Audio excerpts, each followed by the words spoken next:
Voilà, j'ai donc mis un petit peu de graisse sur l'intérieur, ici tout léger, juste un petit peu. Et on va pouvoir mettre ça en place. Alors, on peut voir qu'il rentre que d'un sens ici, hein. C'est la partie là. Alors on va juste voir pour être sûr que c'est bien là. Ouais, c'est la partie là qui va rentrer en contact, hein. Donc il faut mettre jusqu'à ce que ça rentre. Juste où il n'y a pas beaucoup comme là, voilà, il n'y a pas grand chose, hein. Ok. Alors il est possible qu'il faudra faire un réapprentissage sur le calculateur. Je suis pas sûr avec celui-là, je sais plus, mais il y a des chances, hein. Puisque vous voyez, il n'est pas au minimum, hein. Là il est au minimum, mais là, hop. Alors si la position reste exactement la même, ça devrait aller. Sinon, bah, je ferai un réapprentissage, c'est pas un problème, hein. Ok. Et de l'autre sens, on peut pas le mettre de toute façon, hein, parce que l'autre sens, vous voyez, c'est pas juste, hein. Ok. Ça vient bien comme ça. Bon, avant de le mettre, ce que je vais faire, et ce que je fais systématiquement sur toutes les vis, c'est que je mets cette pâte anti-grippage, hein, anti-sizing, donc à l'aluminium, spécialement pour l'alu. Je sais pas si c'est vraiment à l'aluminium, cette fameuse pâte. Bon, le pot est encore très... C'est chiant avec les grands pots des fois, mais bon, c'est bien, il y a un petit pinceau. Et ça, je le mets systématiquement sur toutes les vis que je démonte, qui seront en extérieur sur le moteur. Donc c'est parti, on va mettre ça en place. Hop, on met ça dessus. Hop, là dedans, et on visse. Bon, inutile de serrer trop fort, hein. C'est du plastique, on ne va pas le casser. Et voilà.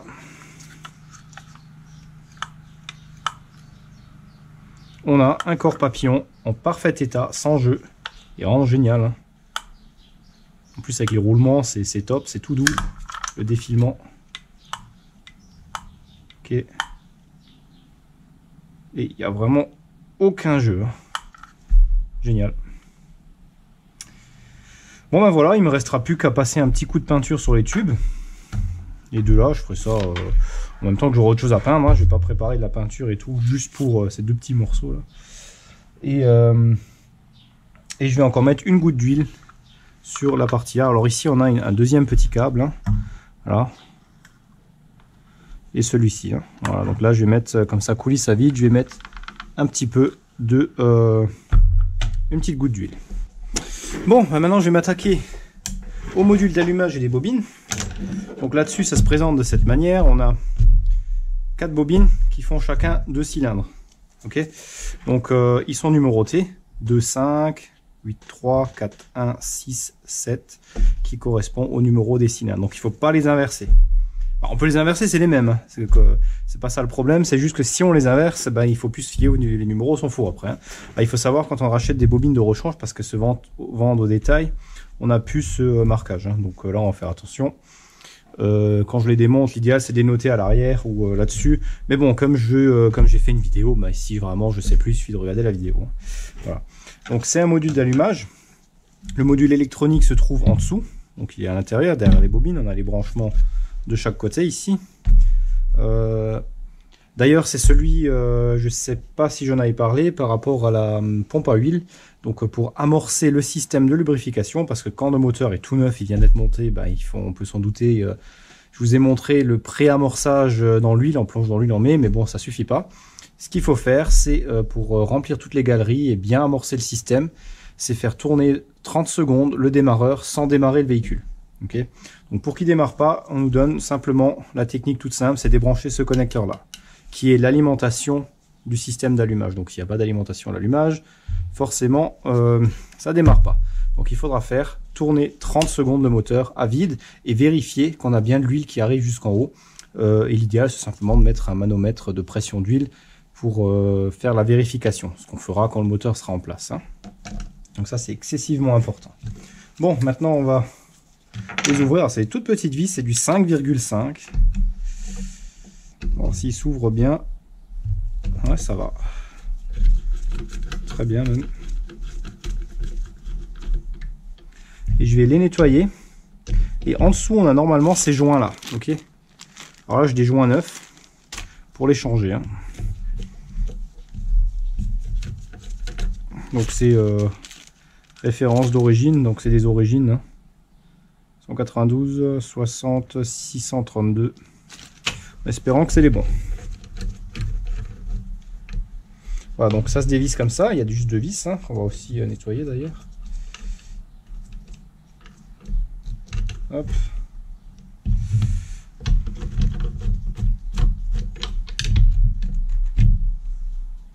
Ok. Effectivement, on a ici ce joint du même type. Alors, c'est vrai que c'est intéressant. Ils ont l'air neufs. En tout cas, ils ont l'air en super état. Hein. Quand je les vois là, je sais pas s'il y aura besoin de les changer finalement.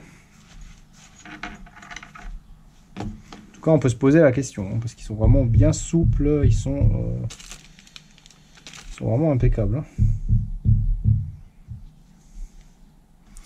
Hein. Honnêtement, je pense pas que ça sera nécessaire de les changer. Hein, donc, je vais les garder en stock parce que ceux-là, ils ont vraiment l'air neufs. Hein.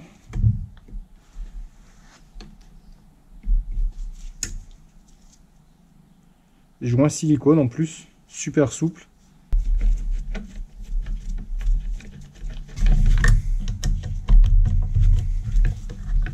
Impeccable, hein, pas un point d'oxydation, rien du tout. Hein. Alors là, on a le module en lui-même hein, qui est ici. Voilà, impeccable. Ça, on laisse dans l'ordre. Ça, on peut poser, ça là. Hop. Voilà. Et ici, c'est uniquement une plaque en alu. Hein, il n'y a rien de spécial. On va juste la nettoyer et la laisser telle qu'elle. Hein. Donc ça vient juste se visser là-dedans. Les filetages sont ici. Hein. Vous voyez, voilà. Okay. Voilà, bon, alors pour le nettoyage, ce que j'utilise en général, c'est une brosse à dents avec un peu de nettoyant en frein si besoin. Hein, je vais pas les imbiber non plus, je veux pas que ça rentre dedans. Mais juste pour enlever la poussière, ça marche super bien. Ok. Bon, ben voilà, j'ai tout nettoyé hein, au mieux que possible. Toutes les bobines sont relativement propres, elles sont bien impeccables. Hein. J'ai noté en dessous avec dans l'ordre 1, 2, 3, 4 au cas où. De toute façon, au pire, j'ai vu dans le bouquin, il y a écrit les positions. Hein. Donc, il n'y a pas de souci. Et je vais mettre... Alors, j'ai finalement changé les joints, parce qu'au final, on voit que ceux-là, ils sont quand même beaucoup plus hauts. Hein. Les autres sont bien aplatis quand même. Hein. Ils sont bien usés. Et j'ai donc mis des 9. Hein. Surtout que c'est un pack de 10 et il en faut que 4. Donc, je n'ai en rab.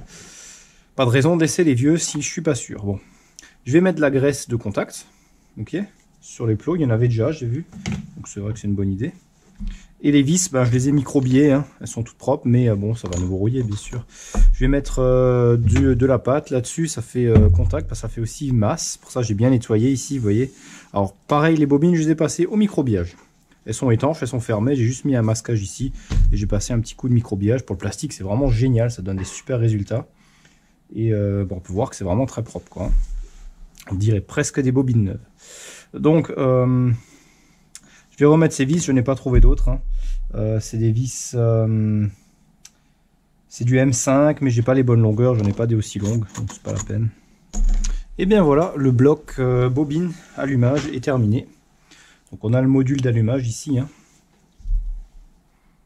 Ok. Donc tout est serré, on a les vis qui dépassent ici, on voit, on a le centrage là et là. Et ça se met à plat dessus, hein. Donc normalement on ne veut pas avoir de soucis, ça m'a l'air un peu...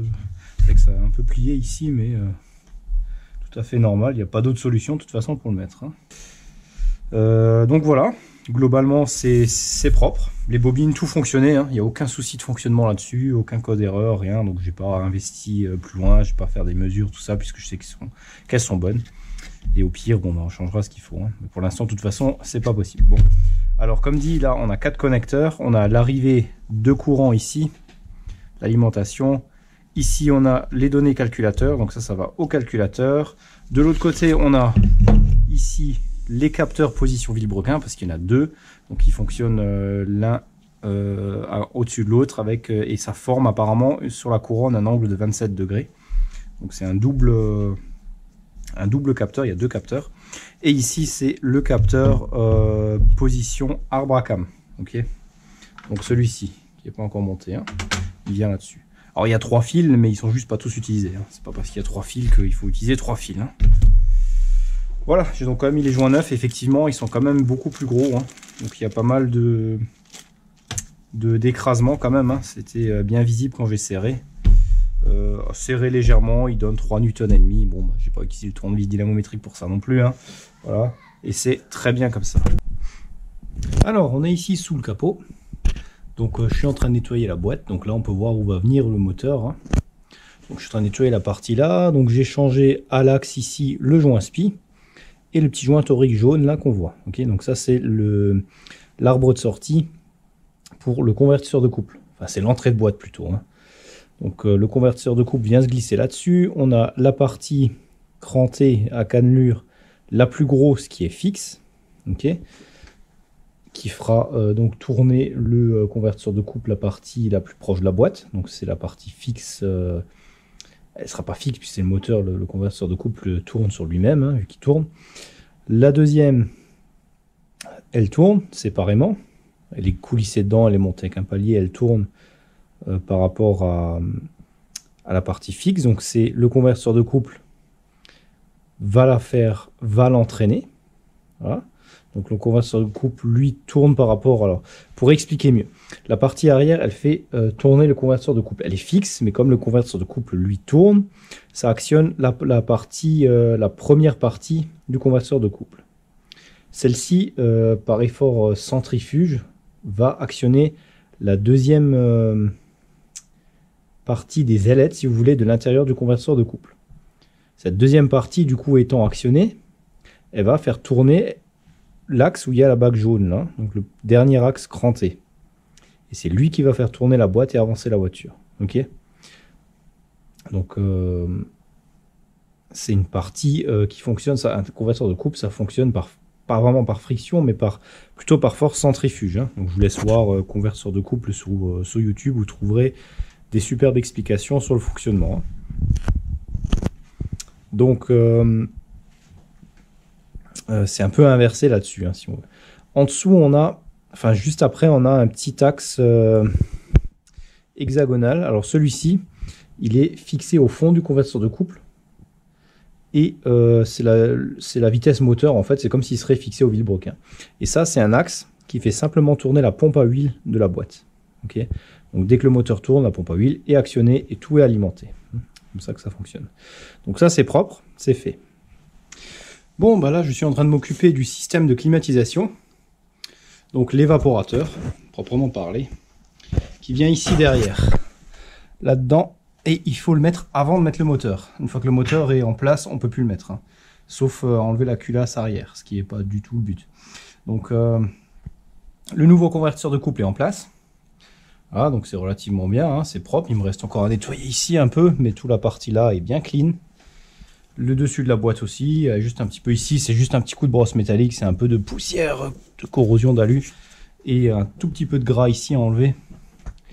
Voilà, sinon c'est plutôt propre. Il reste encore à nettoyer bien sûr plein de choses, hein, mais dans l'ensemble c'est pas mal. Il y a encore le master vac à nettoyer. Le maître cylindre à enlever, je vais le changer aussi, j'en ai un autre encore en stock qui est refait à neuf. J'ai changé les visseries en haut aussi, tout ce qui était rouillé. Là aussi j'ai mis des nouvelles vis, là partout. Hein. Donc ça c'est fait.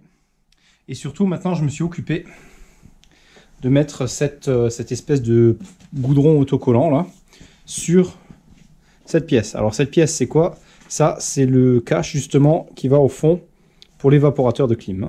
Donc on a l'évaporateur qui est là-bas au fond et juste à côté on a le radiateur de chauffage. Alors le radiateur de chauffage là aussi il est placé là derrière là. Je sais pas si on voit les tubes, on les voit là. Voilà. Donc celui-là je l'ai changé aussi parce que c'est le moment, il est super difficile d'accès. Encore que ça va, mais pour ce que ça coûte, j'ai préféré le changer parce que celui d'origine a la sortie en plastique, tout ça. Donc je me suis dit, bon, allez, on y est, ça coûte 20 balles, je vais le changer. Voilà, donc ça c'est fait. Je l'ai changé en même temps. J'ai les durites neuves, ici les deux. On va les mettre tout de suite, avant d'installer le truc de clim. Je vais les mettre en place, j'ai déjà fait un marquage pour le sens, donc ils viennent comme ça.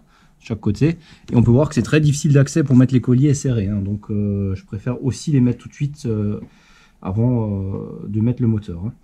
Et ensuite, on mettra le système de clim. Donc, le système de clim, enfin de clim, non, pas seulement, il y a l'évaporateur qui vient là-dedans. Et à côté, on a ici le ventilateur, ok, la turbine pour la ventilation, qui est donc ici, dans ce cache, avec l'évaporateur ici.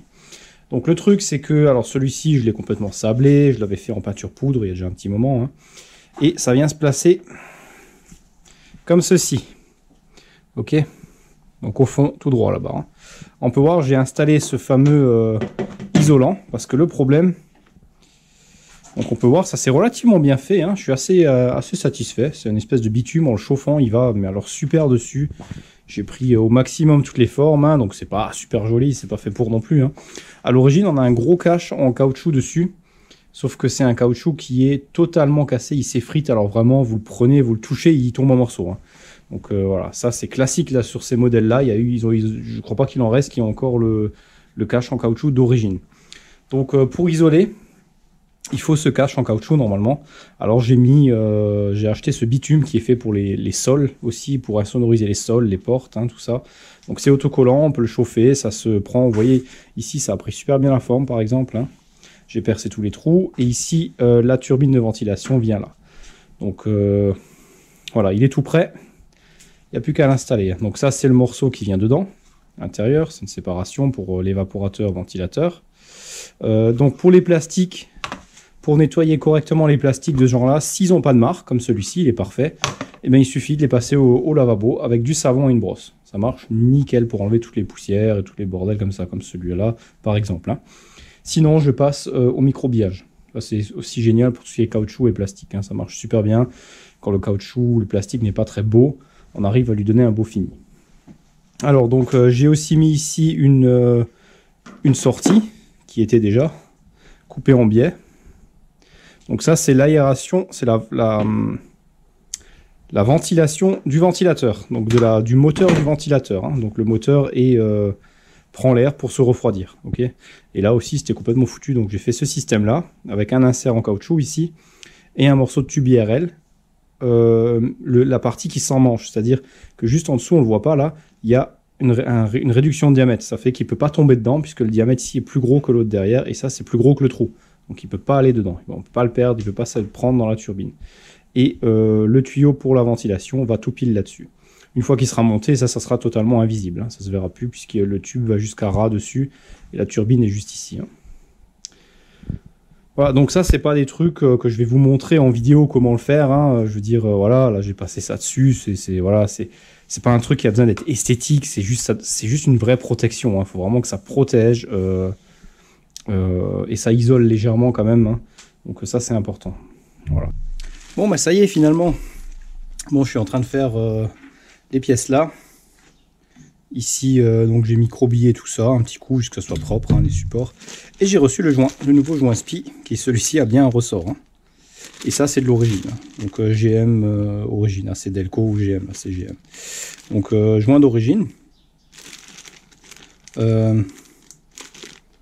Donc les joints d'origine sont déjà graissés avec une graisse rouge. Au milieu, on peut voir. Et finalement, c'est arrivé rapidement. Donc 48 heures des États-Unis, c'est pas mal. Hors week-end. Bon, il y avait le week-end entre, donc voilà. Mais au moins, je peux continuer. Et rien à voir avec l'autre. Hein. Alors l'autre, il y avait effectivement un problème. Hein. Bon. Et la dernière petite modification qui a été faite là, ce que je voulais vous montrer, c'est les fixations des caches culbuteurs. Les caches culbuteurs sont montées avec ces vis-là, avec cette espèce de rondelle entretoise. Okay, donc là, on a un joint caoutchouc qui vient se mettre là-dessus, comme ça. Et ça vient dans l'épaisseur du cache culbuteur. Et vous ne pouvez pas le serrer plus que cette épaisseur de l'entretoise. Et le caoutchouc est comprimé dessus.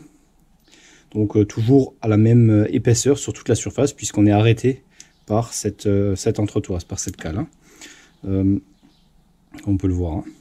Donc on ne peut pas serrer plus que ça. Voilà. Donc bien sûr j'ai des caoutchoucs neufs, mais on peut voir que c'est rouillé. Okay, encore celle-ci en bon état comparée à pas mal d'autres.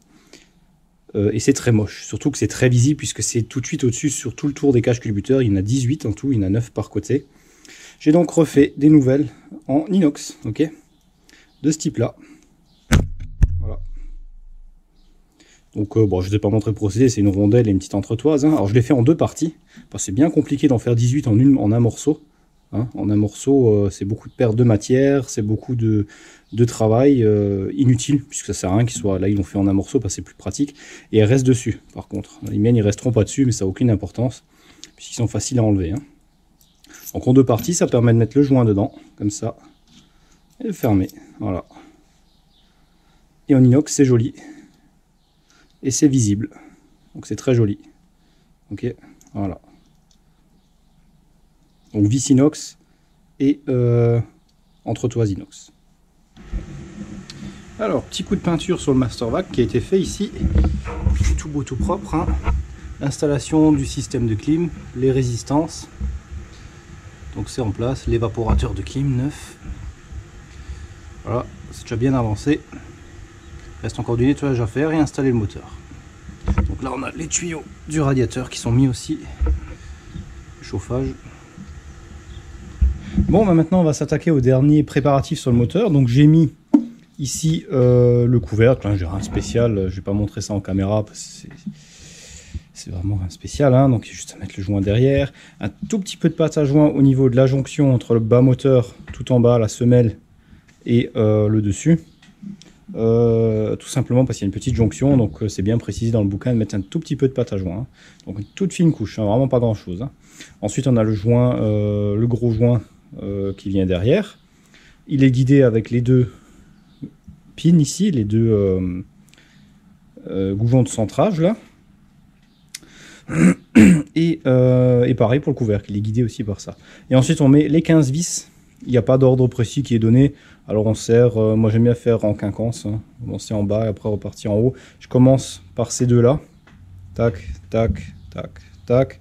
Parce qu'ici c'est le point où il y a la pâte à joint. C'est le point le plus important qui doit être serré, qui doit bien se mettre à plat. Hein, parce que c'est l'endroit où il y a le plus de risque de fuite étant donné qu'il y a la jonction. Même si elle est infime, hein, donc il n'y aura pas de souci. Mais voilà, c'est l'endroit le plus propice. Okay, donc on le fait en premier. Ensuite je pars au milieu, en bas et après en haut. De chaque côté, tac tac tac, jusqu'en haut.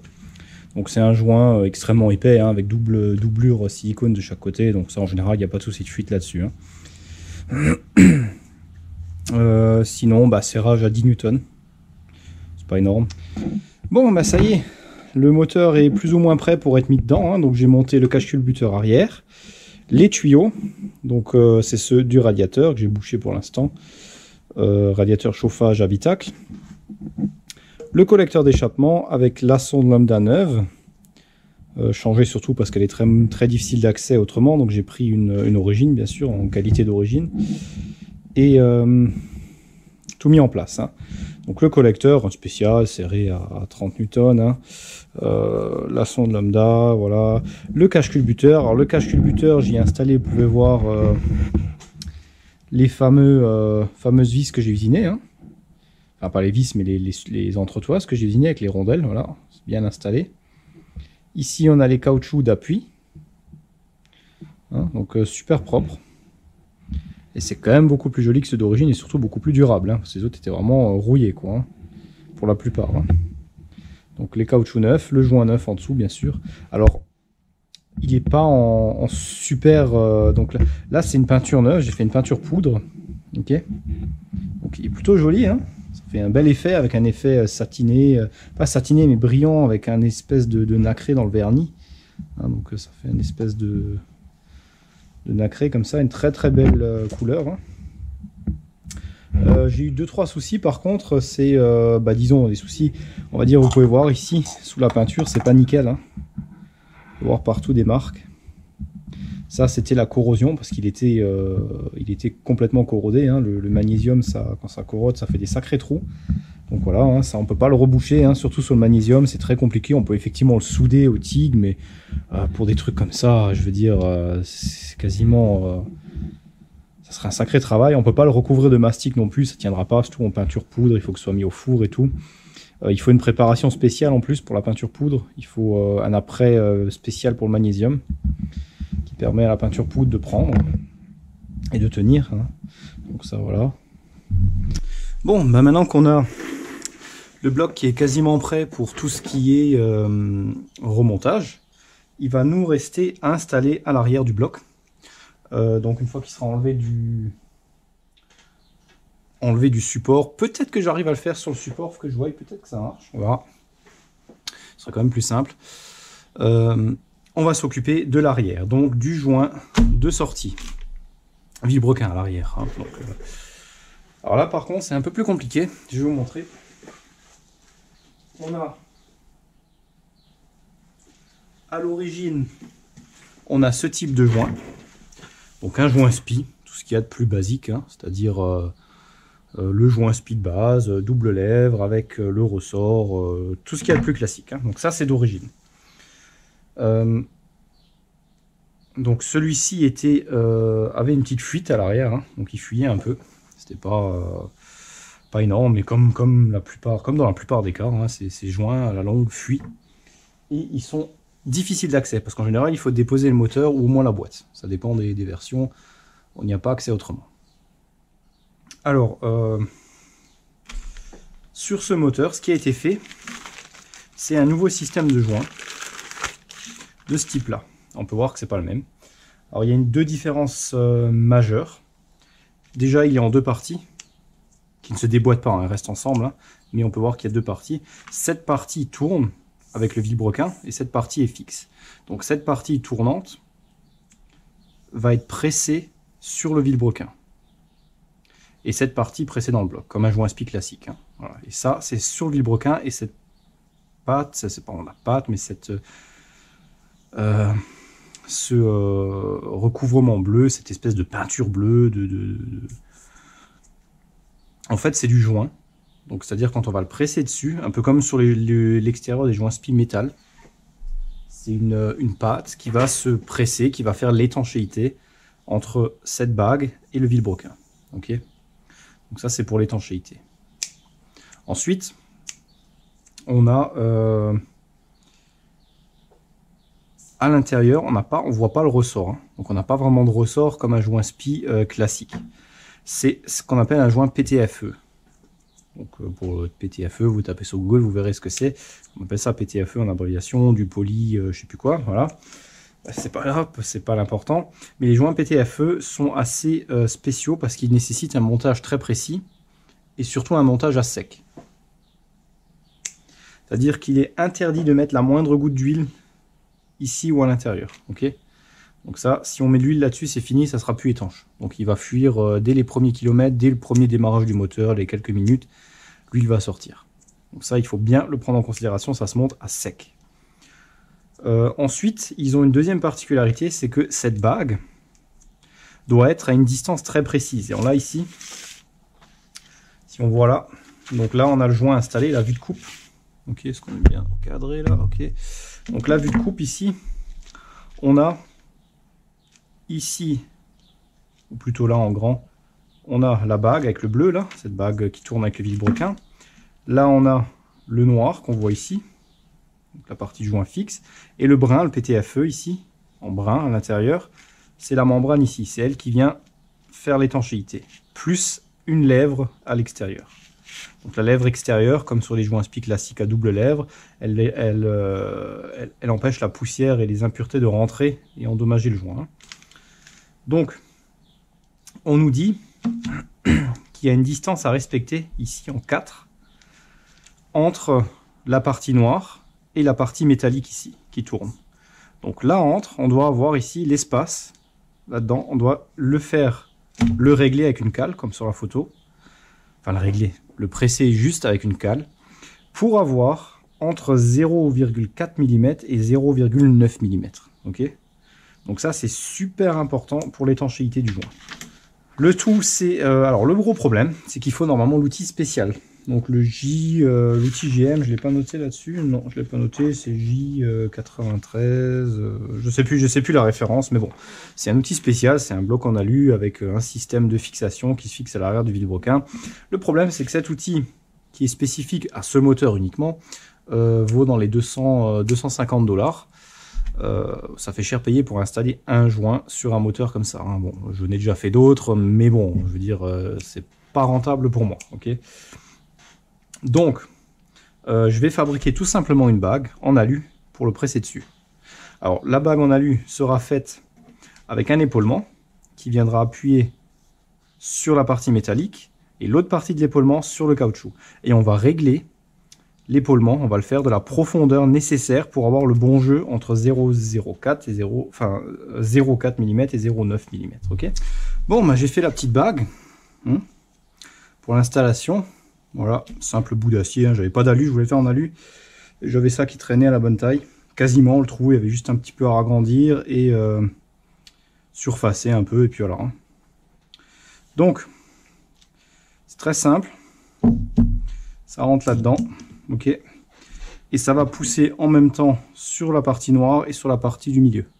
Mais avec le bon jeu. C'est-à-dire qu'ici, j'ai mis 1,7 mm de profondeur sur cet épaulement, qui viendra presser donc là-dessus. Et ça nous laissera, puisqu'on veut un jeu compris entre 0,4 et 0,9 mm, j'ai mis 0,7. À peu près entre, voilà, bon, on verra bien ce que ça donne. Je devrais me retrouver à la fin plutôt vers 0,6, puisque le caoutchouc s'écrase un peu, peut-être, ou sinon on sera à peu près à 0,7, c'est très bien, sur la partie, sur le jeu. Donc 1,7, c'est les 1 mm de l'épaisseur du métal, plus le jeu que je veux à la fin, ok. Donc ça viendra presser la contre, hop. La partie centrale est réalisée pour rentrer dans le vilebrequin, pour qu'elle soit au bon diamètre du vilebrequin, avec du jeu bien sûr, hein, un petit peu, il est à 0,5 mm de jeu pour qu'il puisse glisser. Hein. Et pareil ici, j'ai un tout petit peu de jeu, aussi 0,5 mm, hein, même pas. Là, il doit y avoir 0,3, à peu près.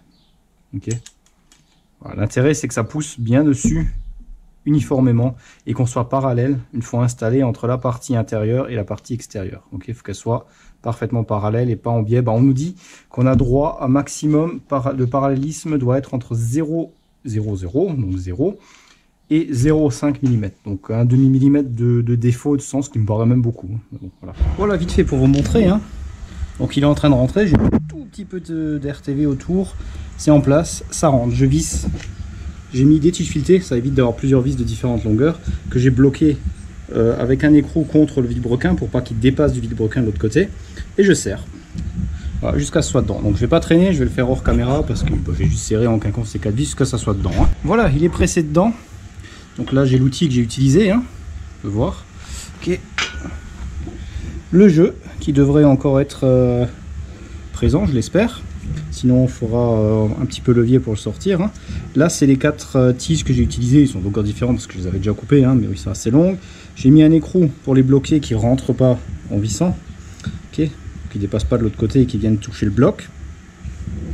Et ici on est bien, voilà, on est dedans, hein, super. Bon bah ça y est, c'est prêt pour être mis. Le moteur est prêt, la flex plate elle est montée, enfin le volant moteur quoi, si c'est une... C'est très fin, hein, puis c'est une boîte automatique. Donc les 8 vis serrées à 15 Newton plus 50 degrés, donc c'est bien serré. Et plus Loctite parce que il faut que ça soit étanche, puisque ça rentre dans la partie intérieure du carter. Donc sinon il y a l'huile qui sort. Hein. Donc tout est prêt. Le collecteur arrière, le tube qui relie au collecteur avant. Donc il passe en dessous, il vient là. Il faut le mettre avant, sinon on ne peut plus le mettre. Hein. Donc il est vissé ici au carter.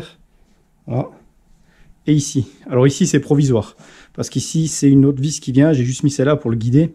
J'enlèverai après parce qu'il y a une vis avec une masse dessus. Donc elle est encore dessus sur la masse. Donc je ne l'avais pas enlevé. La sonde lambda arrière et tout ce qui va dessus. Hein. Donc suspendu au point d'attache ici. Avec une petite protection pour éviter d'abîmer la peinture. Et sur le point d'accroche devant. Donc là j'ai mis un drap juste pour couvrir. Là il n'y a pas de cache-calbuteur. Donc sur le point d'accroche ici du support moteur avant.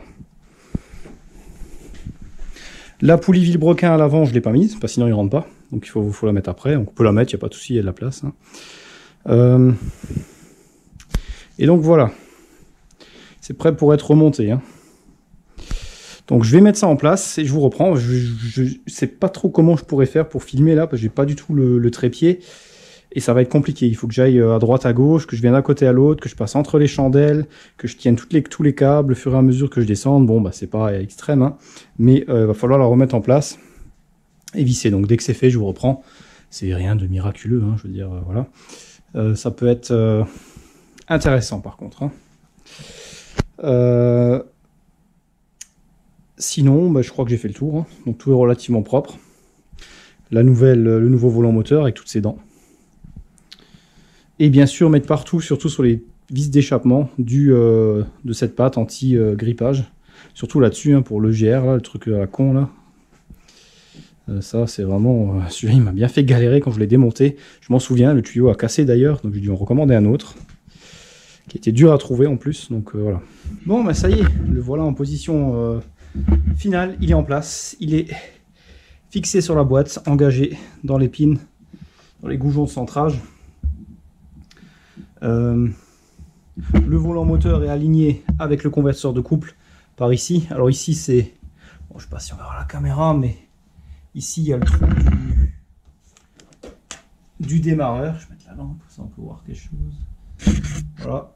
Là, il y a le trou du démarreur. Hein. Le démarreur sur ce moteur a l'avantage d'être juste là dans le V. Donc, ils ont placé le démarreur ici, à l'intérieur du V, ce qui est top. Ça donne un super accès. Juste à démonter l'admission, vous avez un super accès au démarreur. Hein. Et du coup, ça donne aussi un super accès pour visser le volant moteur sur le convertisseur de couple. Ça évite de le faire par en dessous. On peut le faire par en dessous. Il y a une ouverture. Comme il y a 4 vis, on peut éventuellement les faire par deux, au-dessus et en dessous, et après tourner le 90 degrés et faire les deux suivants, par exemple. Donc ça, j'ai pas encore fait, hein, mais il est aligné, impeccable. Donc je vérifie avant de serrer là que c'est aligné. Ça bouge de toute façon, hein, le convertisseur de couple a un petit peu de jeu avant d'être serré, donc il n'est pas écrasé contre le volant moteur, hein, tant qu'il n'est pas serré dessus. Donc ça, c'est bon, c'est super. Et maintenant, il nous reste du coup à serrer au couple les 4 vis là. Hein. Donc attention aux tailles, hein. Il y a une longue, alors c'est une longue aussi qui dépasse, c'est normal. Et la courte, il y a une courte, elle vient en bas, obligatoire. Sinon elle dépasse et elle sort contre, elle tape contre l'échappement. Ici, il y a une longue. Et ici, il devrait logiquement y avoir une courte, mais il y a une longue. C'est ce qu'il y avait dessus. Hein. Et elle dépasse un peu ici, ce qui ne gêne pas, puisque le démarreur ne touche pas ici. Hein. Donc il vient là, il y a un alésage, il n'y a rien qui touche. Donc j'ai bien sûr partout mis cette pâte anti-grippage là, anti-sizing, et ça permet, ça sera facile à redémonter par la suite. Ici il nous reste, donc là on a les tuyaux, on peut voir comment tout est mis en place. Et vous voyez à l'arrière ici, on n'a pas beaucoup de rab, hein. C'est-à-dire que, vous voyez pourquoi j'ai mis l'échappement en premier, les tuyaux ici. Les tuyaux là on aurait pu les mettre après, ce serait pas impossible, mais les vis pour les fixer sont tout en dessous. Donc croyez-moi, quand je l'ai enlevé, je n'ai chié. Hein. J'ai vraiment galéré pour les enlever ceux-là. Avant, parce que j'avais pas sorti le moteur tout de suite. C'était pas ce que j'avais prévu à l'origine. Celui-là, là, pareil. Donc le cache-culbuteur, il faut le... on pourrait plus le mettre. Sauf il faudrait enlever ces tuyaux là. Sinon ça passe pas. Et il est très difficile. Il faut balancer le moteur au maximum vers l'avant pour qu'il sorte. Ok. Donc autant le mettre tout de suite. Voilà, ce qui est fait est fait. Il n'y a pas de merde qui rentre dedans. Hein. Voilà, le faisceau est tout en haut. Là-bas, la pompe de DA, elle passe de côté, nickel, pas de problème. Il reste à mettre la poulie vilebrequin, ça a passé nickel, hein, c'était assez facile à faire. Un peu de manœuvre, un peu de modification à droite à gauche, le pousser par-ci, le faire balancer un peu en avant. J'ai mis un cric en dessous pour le remonter devant, le baisser derrière pour qu'il rentre, qu'il s'aligne. Enfin voilà, un peu de manipulation, mais rien de méchant. Hein. Donc ça, c'est déjà une belle victoire. Il est dedans, il rentre. Donc c'est possible, comme on a pu le voir, de rentrer un Northstar par le dessus. Souvent on dit il est donné de le faire par le dessous, enlever tout le berceau et tout faire tomber en une fois. Ce que je n'ai pas fait évidemment parce que j'ai pas le pont qui est libre, donc ça aurait été compliqué. Du coup je l'ai fait comme ça. Et comme j'avais sorti les culasses et j'ai sorti le bloc moteur après, j'étais un peu stressé d'être sûr que ça passe, hein, donc ça passe avec les culasses déjà montées. Okay, donc j'avais mesuré, d'après mes mesures, ça passait à 2 cm. Donc la largeur complète du moteur avec son collecteur arrière, on était à 80 cm et j'ai 82 cm d'ouverture entre le système de clim et le bord ici. Et le bord ici du châssis. Hein. Donc là, tout au fond, au truc de clim. Hein. Donc c'est tout limite, mais ça passe. Ah, c'est ça le plus important. Ça passe et ça a fonctionné. Bon, ça c'est déjà pas mal. Du coup, je vais commencer à monter les accessoires. Hein. Donc là, il y aura un spécial. Ça, c'est pas vraiment dans le cadre de la restauration du moteur. Les accessoires, je vais les monter. Je vais pas faire de vidéo sur le montage de tout ce qui est autour, hein, parce qu'il y a plein de choses. S'il y a des trucs intéressants, je vous explique, mais je veux dire, c'est pas le but de faire ça en vidéo. La restauration du moteur, c'est vraiment le moteur. Voilà, donc ça, c'est, on peut dire, quasiment fini. Hein. Donc on va voir la suite. Je vous montrerai bien sûr quand il va tourner, tout ça, le faire fonctionner, le premier démarrage, avant de démarrer, faire amorcer la pompe à huile, tout ça. Hein. Bon, mais ça avance. Hein. J'ai installé le compresseur de clim ici, je sais pas si on verra. Bon, rien de bien compliqué à installer. Hein. Entrée-sortie, c'est en un bloc. Hein. Donc ici, on a une grosse brique qui fait l'aspiration et la sortie pression. Le problème, c'est que les joints, c'est des joints plats métalliques, comme une rondelle en métal avec un caoutchouc au milieu. Et bien, ces joints, il en faut deux différents. C'est-à-dire que la portée de joint sur la partie aspiration est plus haute que la portée de joint sur la partie refoulement. Et donc il faut un joint plus épais d'un côté que de l'autre. Bien sûr, un kit de joint spécial que je n'ai pas. Donc voilà, ça j'ai dû bricoler autrement. J'ai dû fabriquer une entretoise en inox que j'ai pu faire. Hein. C'est tout l'avantage de faire de l'usinage. Et alors d'origine c'est pas le cas, sur celui d'origine j'ai pas ça, pourtant c'est un origine, même modèle, HD6, remanufacturé, même année et tout, enfin bref, voilà. Je me suis occupé aussi des tuyaux de clim, la pompe de direction assistée est remontée ici, hein. Donc c'est pas encore tout fini, il y a encore à nettoyer, hein. Donc là j'ai nettoyé les tuyaux aussi, j'ai changé toutes les sections qu'il fallait changer. Donc ici on peut voir la partie soudée là. Brasée plutôt, c'est de la brasure aluminium avec des super baguettes de brasure qui s'appellent des AFC 1000. C'est de la brasure spéciale pour les conduites de clim et l'aluminium, c'est vraiment génial, super solide, j'utilise depuis très très longtemps, c'est top, hein, rien à dire. Autre chose que j'ai dû faire, modifier tout le système du condenseur de clim. Donc voilà le nouveau condenseur de clim parce que l'autre était foutu, hein. Et là, je me suis retrouvé avec le même problème avec ces raccords-là. Entrée et sortie ne sont pas les bons d'origine. Et oui, on est sur du M24 par 2 sur les deux là, en M24 d'origine sur ce condenseur. Alors que moi, je suis en pouces. Donc heureusement, j'avais des raccords que j'ai pu récupérer avec les mêmes diamètres de tube. Et je les ai brasés dessus, hein, très proprement, comme si c'était de l'origine. Hein. Donc cette fameuse brasure alu, c'est top. Hein. Donc j'ai fabriqué des manchons pressés en alu avec des morceaux de tube et refait ça. Pourquoi cette différence? Parce que j'ai la seule version 93 qui n'a pas les systèmes métriques. Donc tout était en pouces à l'époque, 92 et 93. Ils ont mis le nouveau condenseur, le même que celui-ci, le nouveau modèle. Mais ils ont gardé les raccords en pouces et seulement en 94 qu'ils ont mis les raccords métriques dessus parce que tout est passé en métrique. Donc un peu chiant. Hein. Et la version 93, elle est introuvable. Bon, bah ça y est, on est sur l'instant de vérité. Donc tout est assemblé quasiment. Hein. On peut voir tout ça. Tout n'est pas encore fini, hein, donc tous les câblages batterie ont été refaits, on peut voir. C'est branché. On voit ici la courroie accessoire, l'alternateur, l'accumulateur de clim ici avec le bocal de liquide refroid, direction assistée. Donc tous les tuyauteries ont été nettoyés, changés pour ce qui est à changer. Donc toute la clim est neuve, tout le système de refroidissement est neuf. Le seul radiateur que j'ai pas changé ici, c'est celui du refroidissement huile moteur.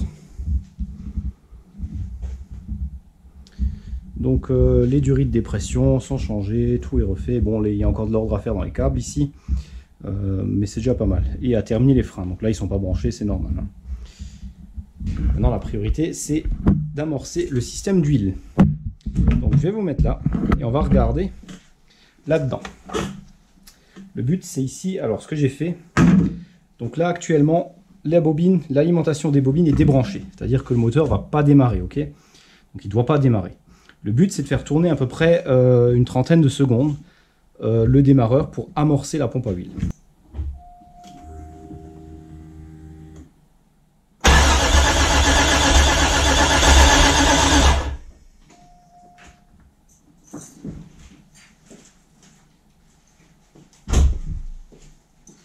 Voilà, donc on vérifie ce que ça donne.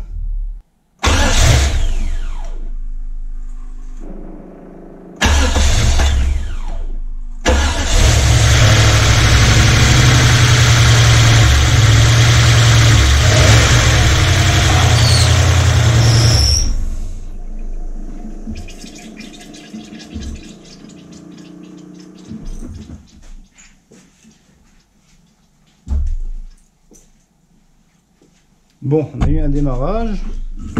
Par contre, ça a fait un bruit bizarre ici quelque part.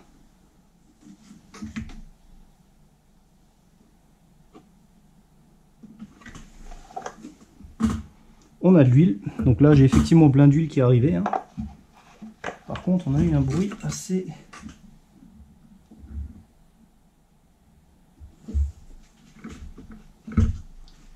Ok.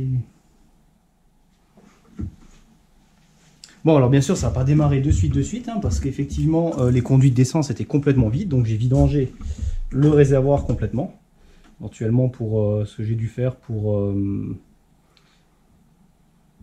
avoir, comment dire, l'essence propre, c'est la vieille essence. Donc le temps que ça s'actualise, hein, que tout vienne, bon là je vois rien de spécial, tout a l'air bien. La clim a dû tourner, donc je vais voir pour mettre ça en mode off pour l'instant.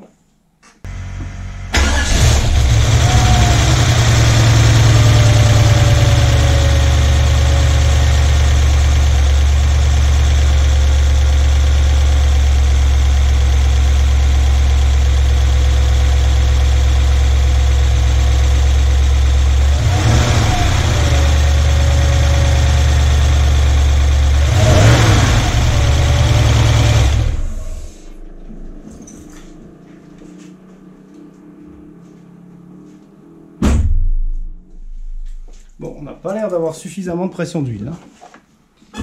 Pourtant, il y a bien de l'huile partout, là. Ouais, ça sort bien. Il y a plusieurs choses qui me font dire qu'on a de la pression d'huile. Déjà, on a de l'huile qui vient super bien en haut, quand le moteur tourne. Et même quand je l'ai fait tourner avec juste, j'ai refait nouveau au démarreur, juste au démarreur, pour voir si effectivement on avait ou pas de l'huile qui vient. Et là, on a de l'huile qui vient super bien. Hein, donc jusque là, c'est le point le plus haut. Hein, donc justement, il n'y a pas de souci. Deuxième point, l'huile est aspirée. Donc dès que j'arrête le moteur, si je prends mon niveau d'huile, il est bas. C'est normal, l'huile a été montée. Donc c'est que l'huile est aspirée et que je ne pense pas qu'il manque de l'huile. Okay, donc ça m'étonnerait aussi. Par contre, là où j'ai vu qu'il risque d'y avoir effectivement un souci, c'est au niveau du capteur de pression d'huile. Et oui. Alors voilà le capteur de pression d'huile d'origine que j'avais pris soin de changer, ok, au cas où, parce que bon, moi ça coûtait pas cher, je l'ai commandé avec. Mais celui que j'ai reçu n'est pas tout à fait identique. C'était bien en origine un Cedelco GM origine, mais il était beaucoup plus long. Et donc j'ai pas trop porté attention parce que finalement bah, c'était les mêmes connecteurs, le même embout. Et par contre, j'ai pu voir que la version longue n'est pas la même. C'est une version qui fonctionne différemment, donc qui donne également une indication de pression. Et ça, c'est pas une indication de pression, ça donne juste un switch on-off. Donc pression trop basse, il met à la masse, donc ça allume le voyant. Pression correcte, il est ouvert, normalement ouvert. Ok, quand il y a de la pression, il s'ouvre. Donc il est normalement fermé quand il n'y a pas de pression, et quand il arrive en pression, il déconnecte le fil de masse, ok, et donc éteint le voyant. Donc, alors, est-ce qui fait que ça? J'en sais rien, parce que sur le schéma, on nous dit qu'il fait que ça. Donc on a A et B, masse et l'autre côté, hein, qui va à la lampe. Mais on a 4 plots, alors je sais pas. Alors le grand que j'ai reçu, bah, je ne l'ai pas encore démonté là, du coup, mais heureusement il est quand même accessible. C'est pas un accès super méga génial, mais on a accès.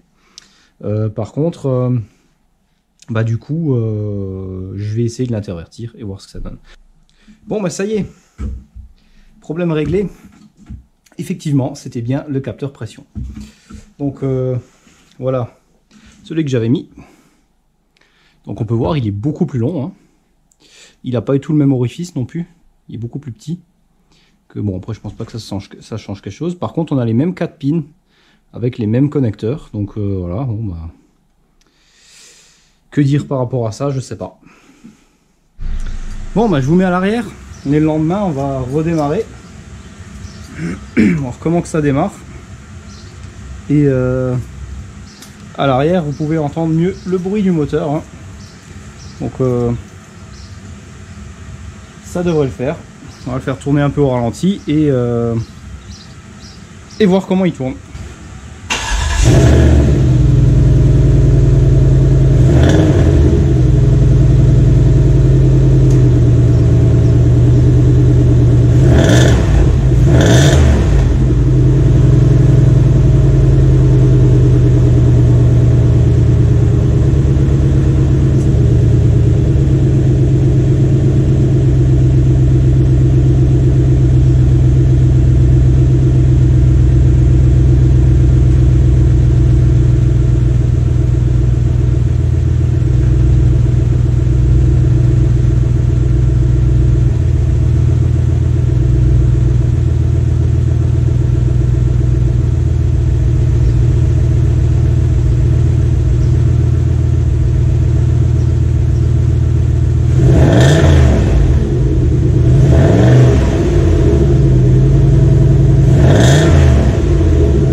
Laisser chauffer un peu hein.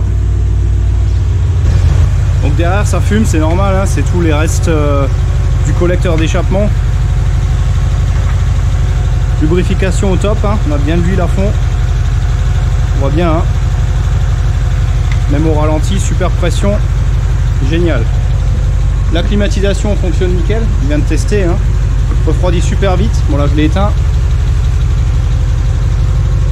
Aucun souci de ce côté là, tout est fonctionnel. Bon bah finalement je me retrouve avec un souci relativement important, une erreur qui coûte cher hein, donc c'est bien de la partager même si je suis vraiment dégoûté à ce moment là hein, où je vous parle là, parce que j'ai une fuite d'huile en dessous au niveau du connerie de joint arrière sortie Villebrequin, donc le fameux joint Téflon là, PTFE, qui est pas d'origine pour ce moteur. J'étais trop confiant pour le mettre, j'aurais dû commander un autre, un joint SPI classique comme il y avait d'origine, et j'aurais pas été confronté à cette, pour bien parler, cette merde de problème, hein, parce que là maintenant je suis bien embêté. Pourtant j'ai respecté les jeux, le montage correct et tout, mais franchement je pense qu'il doit y avoir une différence entre la version là et l'autre, parce que j'ai déjà monté le même joint sur la version plus récente, j'ai jamais eu de soucis hein. Par contre sur la version là c'est pas le joint qui est censé, alors il est référencé pour ce moteur, c'est faux, c'est une erreur sur le site hein. Bon bah voilà, moi je l'avais, je me dis bon je vais le monter pour pas attendre 2-3 jours, je me dis bon bah, ça devrait le faire hein. Et ben non, ça le fait pas. Première phase de chauffe, et ben ça fuit à fond hein. Il y a une grosse fuite entre le, donc à la sortie, ce joint SPI qui n'est pas un joint SPI actuellement voilà. Donc ça c'est une erreur qui coûte cher. Pourquoi? Parce que bah, je suis obligé de tout ressortir. Je peux ressortir tout le moteur ou la boîte, je sais pas encore comment je vais faire. Est-ce que je vais peut-être sortir la boîte? C'est peut-être plus simple que sortir le moteur du coup. Mais là-dessus c'est misère honnêtement. C'est vraiment pas une partie de plaisir hein. Parce que si je sors le moteur, il faut que je vide de nouveau la clim, tout ça, récupération du gaz, tout le système de refroidissement, enfin la totale quoi hein. La totale, et là je suis démotivé, honnêtement je suis démotivé. parce qu'il tourne super bien autrement, phase de chauffe, nickel, aucun souci. Par contre, c'est vraiment la poisse, hein, parce que c'est le pire truc qui peut, le truc le plus chiant d'accès, hein, qu'on a vraiment aucun accès. C'est quelque chose où j'ai pas accès. Donc ouais, là c'est vraiment un sale coup, hein. C'est bien la première fois que j'ai un souci comme ça sur un moteur. Comme quoi, j'aurais dû réfléchir 2 fois avant de mettre ce connerie de joint là. Et racheter un joint SPI classique, tout ce qu'il y a de plus basique, et de mettre ça dessus. Alors là, ça fuit vraiment en quantité importante, hein. Donc il a tourné jusqu'à sa phase de chauffe et j'ai déjà une belle flaque au sol et de l'huile partout.